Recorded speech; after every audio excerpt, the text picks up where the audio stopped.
Africa is vital to our security interests. Consequently, we asked people from all around Africa to submit questions about my administration's priorities for USA policy in Africa. Hundreds of people submitted questions by text, on Twitter, by email, and over other social networking sites. We asked a panel of African journalists based in Washington to select 3 questions for me to respond to. Thanks to each of you who submitted questions.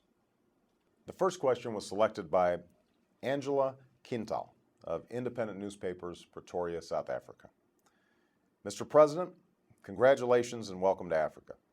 Sir, what plan do you have to encourage Africans that are doing well all over the world to return home and contribute to the growth of Africa economically, politically, etc.? Thank you. From Prince Samuel Dagana, Abuja, Nigeria. Well, Samuel, I think that the most important thing we can do to get young people back to Africa is for them to feel that they've got a future, that they've got opportunity in Africa. And this is where the issues of governance are so important. Unfortunately, so many young people feel that either economic opportunities are blocked or limited because of the fact that they may have to pay a bribe in order to get a job. They may see the government mismanaging the economy or being too heavy-handed in it.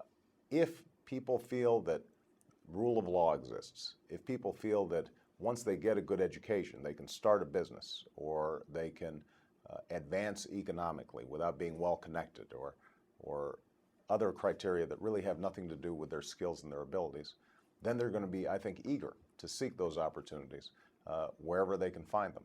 And as imperfect as other parts of the world are, including my country, the United States, I think people still feel that opportunities are greater there because of better governance.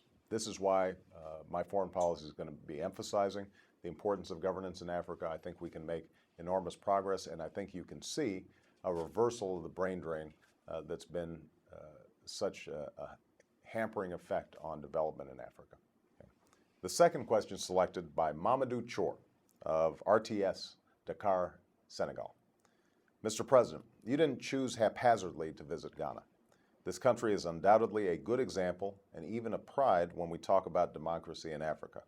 Do you think democracy is a challenge Africans should take up or a behavior they should adopt? From Niger. Well, I think that you're exactly right. I chose to go to Ghana in part because of the tremendous work they've done in developing a functioning democracy.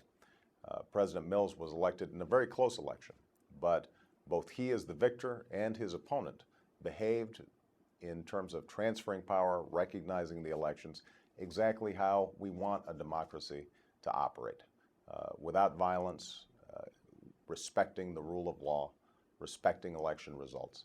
And this is one of the great strengths of Ghana, because when you are able to see peaceful transitions of power, when people feel that their voices are heard, then government works better, it has greater legitimacy, the private sector and civil society feels that it has a stake in making things work, and as a consequence, Ghana's development, I think, has shown itself to be superior to some countries that don't have these solid democratic institutions.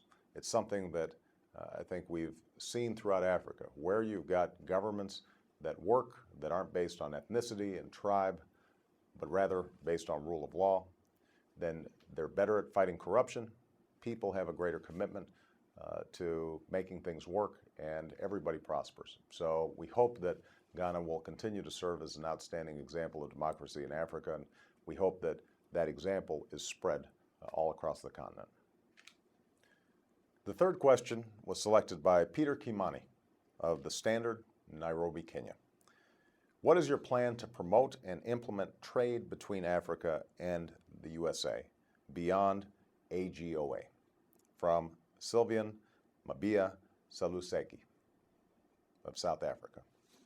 Well, Sylvian, I think that one of the principles that I want to bring to the U.S.-Africa relationship is that economic development in Africa is not just going to be based on dribbles of foreign aid, but rather is going to be based on how do we build capacity within Africa. Now, as I've said before, part of that is up to Africa in improving governance, improving respect for rule of law and property rights, all of which can encourage investment, encourage young people with talent to invest as entrepreneurs.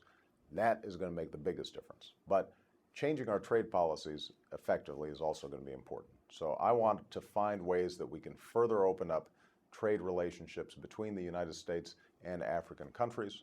We want to, wherever we can, provide the kinds of access to the U.S. global markets that can really make a difference. And to the extent that we can invest in mechanisms so that ordinary people, farmers, small business people can access these markets in a fair and free way.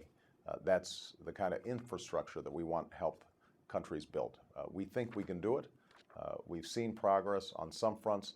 We've got to do a lot more, and that's something that I'm committed to as President of the United States.